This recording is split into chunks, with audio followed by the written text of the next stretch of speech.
sun diving for a dream, scintillas in the stream, hoping for what's true. I'm trawling for honor in this shallow pool.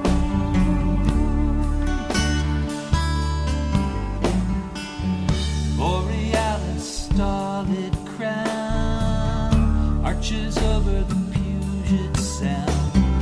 Berenice's hair drapes the horizon to full air.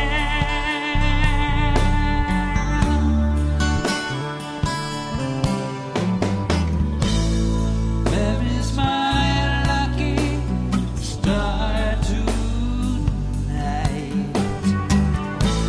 The seventh sister of the Pleiades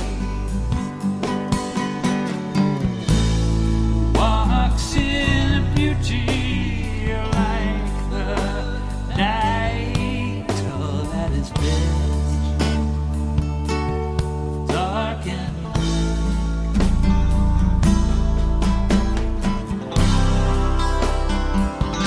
now lost to me.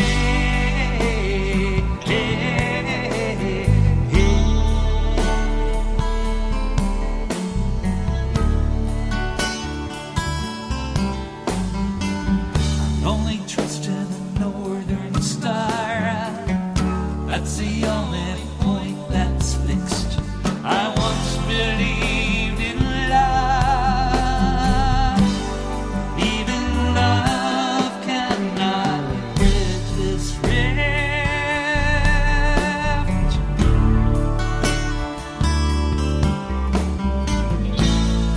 Where is my lucky star tonight? The seventh sister of the Pleiades, who walks in a beauty like the night. All that is best, dark and bright.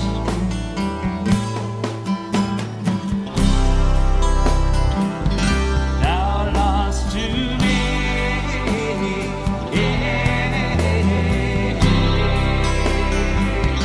Now lost to me.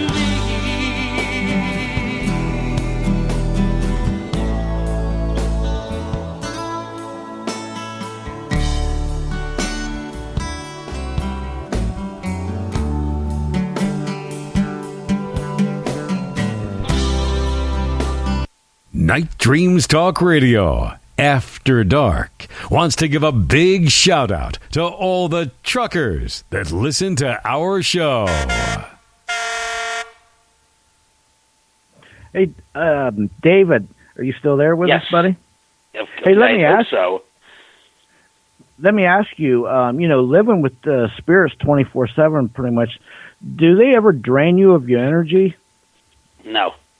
Somebody else posted that on a comment on a video that some people shot here, the Paranormal Files, which is a great interview. But no, people are draining. Energy, spirits, it's another myth, to be honest with you. People want, oh, the spirits are draining. It's like, could it possibly be that you just can't, that people like to disassociate from themselves and put the responsibility on something else?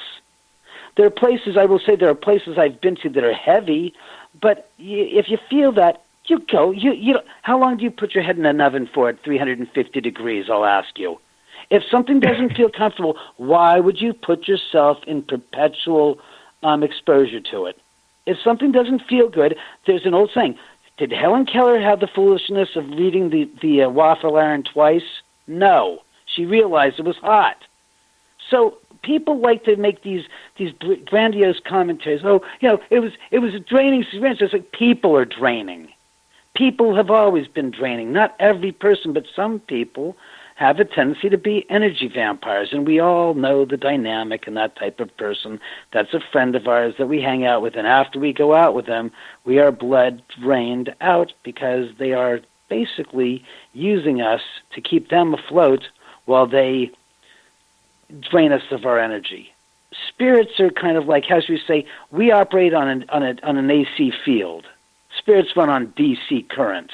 They don't interchange. Places, and sometimes you'll be at a place that's very heavy, and I've heard this from people who have gone to places like Auschwitz and the different concentration camps and other places like in the killing fields in Southeast Asia and Laos. There's a heaviness there, but that's going to be there for the rest of time. It's horrible, terrible, tragic things took place there that are basically embedded in that energies are still there in the sense that it's not supposed to be comfortable. It's not going to be a happy place. You're not going to want to be there. You're going to feel emotionally and mentally stressed. But I say, if you have to go through it, you weather the storm. But if you don't, what are you doing? Who are you playing martyr for? Who are you trying to prove that you can deal with this type of environment? There's no reason for people to put themselves in a position where they're overexposed to some type of an energy. And that would be the same thing I would say if somebody was living near a nuclear facility or an X-ray machine in their house. I'd say you don't hang out in that same spot. You just sit there and put yourself through that because you're trying to prove something to somebody. Yeah, that makes sense. But that's my point. And so I Yeah, and I agree with you on that. And there's got to be, from all the stuff that's happened there's got to be a lot of residual energy floating around, I would think.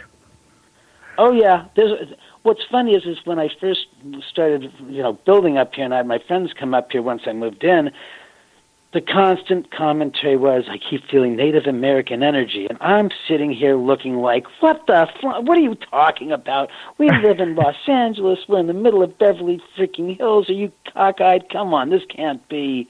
This doesn't really seem like there's much here. Blah blah blah. And later on, a few years later, I found the Benedict Canyon Association, biannual newsletter, and I just started flipping through it, and it says the Native American Connection in Beverly Hills, and I was like, what the? And the article was about this placard that rests on a granite boulder, so to speak. It's not a boulder, it's just a big granite rock. It's probably about 200 pounds. It's probably about 2 feet by 2 feet by 2.5 feet. And on that spot is this, on this spot on Chevy Chase Drive and Benedict Canyon, is this bronze placard on this rock at the corner. And it says, on this spot in 1925, when ground was first broken to build the Beverly Hills First Woman Club, the remains of 3 Native Americans were unearthed. And it was between the battle between the early Californians and the Native Americans. And I'm like, what the fuck? And it says that in 1842, when this whole swath of land, all of Los Angeles, was still under Mexican control, that the woman, the widow of this general sergeant, basically was deeded 4,500 acres of real estate when he died. And part of that real estate included most of Beverly Hills and up Benedict Canyon, and she had this big ranchero. And all of Benedict Canyon, I later found out, was all walnut groves. And in that time, of about 1842, the Native American tribe that was up here, the Native American tribe that was in Los Angeles, called the Tongva tribe, they were living up here in the outskirts, and they were up in the mountains, and they were coming down the canyons and making raids on her, ranch. And they were stealing livestock and whatnot. Well, on this one occasion in 1842, they decided to make this incursion on her ranch, but this time her ranch hands were prepared and were ready with guns and ammo and took chase to these bad boys. And these 3 Native Americans were killed. Of the group of more than 3, but of the group, 3 were killed in the Walnut Grove there. And what later on was developed as Chevy Chase and Benedict Canyon drives happened to be the spot in the Walnut Groves where their bodies were basically killed and buried on the spot. And 82 years later, they basically unearthed them when they started building the Beverly Hills First Women's Club. So the whole thing was actually true, what my friends were picking up. And I don't think it was, I believe at the time it was a pretty obscure fact about the Native Americans being up here, and that whole thing with the placard on the street. Yeah, that's amazing. You would think maybe those three spirits might be a little unsettled. Maybe they didn't even realize they got killed so fast in such a traumatic way. Has anybody ever seen any Indian spirits floating around in the area? Oh, well, I mean, I think that beyond those three, there's obviously many, many Native Americans that they lived here. I mean, let's be honest, they were here for 10,000 years in L.A. County and the whole Gashan Basin, so I have no doubt that their spirits were still visiting and were, as we say, present, to say the least. And as a matter of fact, Lisa Williams, who was one of the first psychics that came to the house, actually told me that she said that she saw a group of Native Americans when she saw a bunch of spirits here. She made note that she saw Jay Sebring, Sharon Tate, Rudolph Valentino, some other people that she didn't recognize. But she said, I also see some Native Americans that are there standing by a fire talking and this and that. And I'm like, this is funny. I started thinking, I can't see a gosh darn thing. I can't see a bloody thing at all. This is amazing. And she says, nope, they're all there, and they want me to tell you that they really appreciate you letting them hang here and stay at your house. And I looked at her and I said, let me be clear about this, Lisa. I can't see them, but I certainly have respect for the way that those who died at the end of the street died, and I think that there's no doubt about that. I said, and anyone else that's here that's visiting is more than entitled to hang here. I said, what do I care? I said, it's no sweat off of my back. It's not like they're using the utilities, so to speak. And it's like, and furthermore, I said, I said, how much can I really do? I said, I'm a human. I live on this plane of existence. My theory is they live on another plane of existence. There's not much I can do except just deal with it to the best of my abilities. And those that say they can do this, it's like, yeah, sure you can. Keep going, just keep moving along. I don't believe that there's a lot that. I think that man has one thing in this, and that's another myth about spirits. I just wanted to say is that people say spirits lie, and it's like, really? Let me start with this thing about lying. Lying is part of human nature. It's part of our being. It's part of us because it's part of our psyche. It's what I always refer to as our ego. Okay? I said spirits have no egos. You got to get off this kind of like spirits have egos, because if you don't have an ego, you don't need to lie. There's no lie if you take away the ego. You have nothing, and as I said before, you have nothing at stake, because you have no ego. Therefore, you can only speak the truth. And people hate me saying that, but it's true. And as I said, as a ghost, they have no skin in the game. Pardon the pun, but truthfully, they don't get any benefit if you do what you do. It has no effect upon them. I know humans want to play the game and say, I'm God incarnate. It's like, you're nothing but a human being. And anybody else that says otherwise can kiss my ass. You're just a human being. You all have an expiration date upon you, whether you like it or not. You will not live infinitive lifetimes in this existence. You will not live forever. You have a finite period of time that you will exist on this plane of existence, period.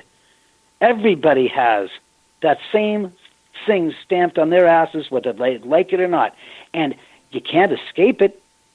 There are two things they said. You can't escape death and taxes. Well, insofar as the death is concerned, no, you can't. We all will die. Right. We all will pass from this earth. So the idea that we as human beings have an irrational fear of spirits of people who have passed away from this earth, who have crossed the mortal coil, so to speak, and are coming back to visit places that were familiar to them and that brought them joy and happiness, or they have some kind of connection to, is exactly that. It's a place that they have connections to, but that's not like you have the ability to tell them not to be there. And that's the problem, is that people don't like the idea that they don't have control.